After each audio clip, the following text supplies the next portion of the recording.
Olha só como uma simples manchete, quando lida com pressa, pode induzir a conclusões completamente erradas. Gilberto Kassab veio a público dizer que Tarcísio de Freitas deveria ter identidade própria e evitar submissão a Jair Bolsonaro. Para quem consome política no modo automático, isso soa como racha, conflito interno, crise na direita. Para quem vive de recorte e indignação instantânea, está servido o prato perfeito. Mas aqui no Sociedade Analítica a gente faz diferente. Aqui a gente desacelera. Aqui a gente conecta os pontos. Seja muito bem-vindo ao Sociedade Analítica. Aqui a gente não reage aos fatos. A gente analisa o que está por trás deles. Vamos começar pelo básico, porque o óbvio precisa ser repetido. Sim, existe uma ala do Centrão que gostaria de ver Tarcísio candidato à presidência. E isso é fato político. O centro sempre busca nomes tecnicamente viáveis, eleitoralmente competitivos e palatáveis fora da bolha ideológica. Até aqui, nada fora do script. Mas aqui vem a primeira armadilha mental. O fato de o Centrão querer Tarcísio significa que Tarcísio é do Centrão. Não, essa inversão lógica é proposital. O Centrão escolhe candidatos o tempo todo. Isso não transforma automaticamente esses candidatos em marionetes. Quando alguém tenta vender essa confusão como análise, não está sendo ingênuo, está manipulando percepção. Tarcísio sempre foi claro.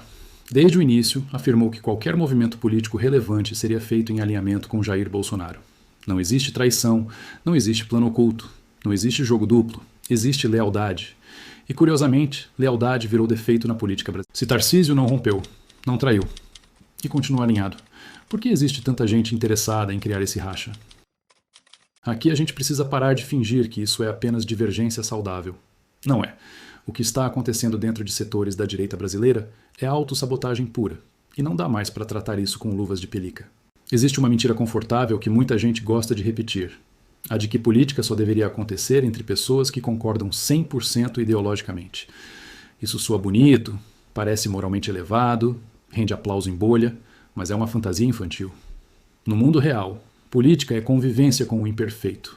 É aliança com quem você não confia totalmente. É negociação com quem você não gosta. Quem se recusa a aceitar isso não é mais puro, é politicamente inútil. O inimigo do meu inimigo, muitas vezes, é mais aliado do que inimigo. Essa frase não é um slogan cínico, é um princípio básico de sobrevivência política.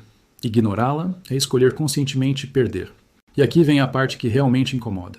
Quando eu vejo setores da direita atacando Tarcísio com uma fúria desproporcional, a pergunta deixa de ser: eles estão errados? E passa a ser: eles sabem que estão errados? Porque uma coisa é ignorância, outra coisa é insistência. Essa insistência em queimar Tarcísio revela duas possibilidades, e nenhuma delas é boa. Ou existe um amadorismo político assustador, ou existem interesses escusos operando nos bastidores. Porque não é possível que, depois de tudo o que aconteceu desde 2018, alguém ainda acredite que destruir lideranças viáveis fortalece a direita. Nada foi aprendido. Absolutamente nada. Em 2018, a direita venceu sem estrutura, sem partido sólido, sem base institucional. Foi um evento raro, um ponto fora da curva. O que veio depois deveria ter sido o amadurecimento, construção, estratégia. Mas o que aconteceu foi o oposto. Ego, vaidade, disputas internas e uma obsessão doentia por pureza ideológica. E aqui é impossível não falar de Olavo de Carvalho. Enquanto esteve vivo, ele alertou repetidas vezes que a direita brasileira iria se destruir por dentro, que perderia não para a esquerda, mas para a própria incapacidade de pensar estrategicamente, que confundiria vaidade com princípio, que transformaria discordância em inimizade mortal. Tudo o que ele disse está acontecendo. Tudo. A direita brasileira continua cometendo exatamente os mesmos erros, como se estivesse presa num looping psicológico, como se tivesse aprendido absolutamente nada com derrotas, perseguições e retrocessos. Agora observe o comportamento padrão. Sempre que surge alguém com capacidade real de ocupar espaço institucional, começa o ritual. Primeiro surgem suspeitas vagas, depois acusações morais, em seguida, rótulos fáceis. Por fim, a tentativa de destruição completa. Não importa se a pessoa entrega resultados, não importa se governa bem. O que importa é satisfazer a bolha. Isso não é política, isso é seita. E o caso Tarcísio escancara isso de forma quase didática. Quando ele não aceitou romper com Bolsonaro, Kassab tentou ganhar tempo. Quando isso falhou, entrou o plano B, a tal da terceira via. Caiado, Ratinho Júnior, Eduardo Leite. Nomes diferentes, mesma estratégia. Fragmentar o campo da direita no primeiro turno. E aqui entra uma provocação direta. Alguém realmente acredita que essa terceira via existe para ganhar? Ou ela existe para impedir que alguém ganhe? A resposta é óbvia. E enquanto isso, observe quem reage com maturidade e quem reage com histeria. Bolsonaro não entrou em pânico, não atacou Tarcísio, não caiu em provocação. Leu o jogo com frieza. Isso é liderança política. Isso é alguém que entende o tabuleiro. Já parte da direita fez exatamente o contrário. Comprou narrativa da mídia, reproduziu manchete, atacou aliado, fez o trabalho sujo que o sistema sempre sonhou que fosse feito. E aqui vai uma verdade dura. Quando a direita se destrói por dentro, o sistema agradece. Porque não precisa atacar, não precisa censurar, não precisa perseguir, basta assistir. A esquerda entende política, pode até discordar moralmente, mas entende estratégia, entende timing, entende hierarquia. A direita brasileira, em parte, ainda se comporta como adolescente político. Reage por emoção, não por cálculo, e isso é fatal. Se essa destruição interna não beneficia a direita, não fortalece Bolsonaro e não ajuda Tarcísio, então quem exatamente está sendo beneficiado por essa guerra estúpida dentro do próprio campo? E é exatamente aqui que o jogo vira. Porque quando a direita começa a tratar todo mundo que não passa no teste de pureza ideológica como inimigo, ela não está sendo coerente, ela está sendo útil ao sistema que diz combater. A pergunta que fica não é se Tarcísio é perfeito. A pergunta é, quem ganha quando a direita se canibaliza? E a resposta é sempre a mesma. O sistema. A esquerda. A velha política. O establishment que sobrevive do caos e da divisão. Enquanto parte da direita grita, xinga, queima pontes e promove linchamentos morais, o poder real observa em silêncio e agradece. Porque nada é mais eficiente do que um inimigo que se destrói sozinho. Vamos falar a verdade nua e crua. Política não é igreja. Não é culto de pureza. Não é espaço para santos. Política é correlação de forças. É estratégia. É sobrevivência.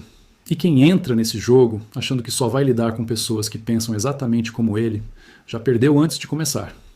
O Brasil de hoje não comporta rupturas mágicas, não comporta revoluções instantâneas e muito menos utopias ideológicas transplantadas da internet para a realidade concreta. Este canal nunca escondeu sua posição. Aqui é um canal libertário, anarcocapitalista, sim. Defendemos o indivíduo, a liberdade, a propriedade privada e a redução radical do poder do Estado. Mas também não somos infantilmente ingênuos. No Brasil atual, não existe caminho direto para o libertarianismo. Não existe atalho. Não existe botão de reset. O que existe é gradiente, é aproximação, é redução de danos. E nesse cenário, gostem ou não, a direita brasileira está infinitamente mais próxima das ideias de liberdade do que a esquerda jamais esteve ou estará. A esquerda acredita no Estado forte, no controle, na tutela, na engenharia social, na dependência. A direita, com todos os seus defeitos, ainda fala de mercado, eficiência, responsabilidade fiscal, mérito, descentralização, ainda que de forma imperfeita, incompleta e muitas vezes contraditória. Por isso sim, apoiamos a direita no Brasil.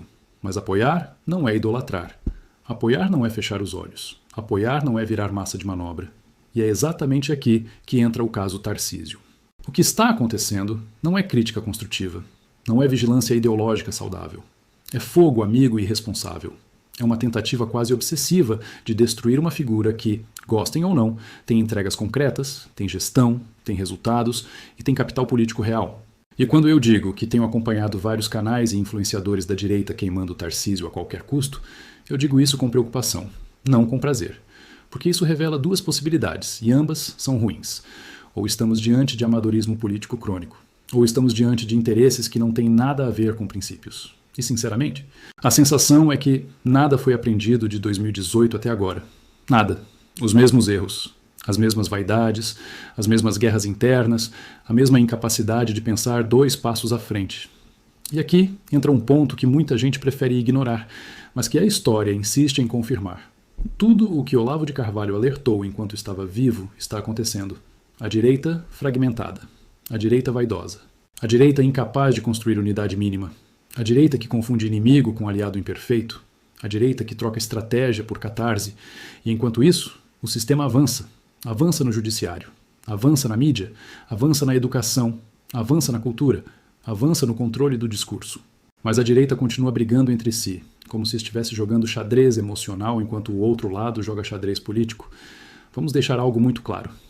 O inimigo do meu inimigo não é automaticamente meu amigo, mas é muito mais meu aliado do que meu inimigo. Quem não entende isso não entende política. Entende torcida, E torcida perde jogo. Este canal não existe para agradar bolhas. Não existe para inflar ego de influenciador. Não existe para repetir slogan. Existe para analisar a realidade como ela é, não como gostaríamos que fosse. E a realidade é simples, dura e incômoda. Se a direita continuar destruindo suas próprias lideranças viáveis, se continuar substituindo estratégia por histeria, se continuar confundindo pureza ideológica com inteligência política, ela não será derrotada pela esquerda. Ela será derrotada por ela mesma. E quando isso acontecer, não haverá desculpa, não haverá surpresa, não haverá ninguém avisou. Porque os sinais estão todos aí. Aqui a análise é fria, é racional, é incômoda, e quando houver erro ele será apontado, seja de quem for. Mas o que está acontecendo agora com essa insistência em queimar Tarcísio não é virtude, é erro estratégico grave. E erro estratégico em política não custa likes, custa o futuro. Aqui a gente não reage à manchete, a gente analisa os fatos. E te contamos o que a mídia brasileira comprada e parte da direita imatura não querem que você enxergue. Um forte abraço e até o próximo vídeo.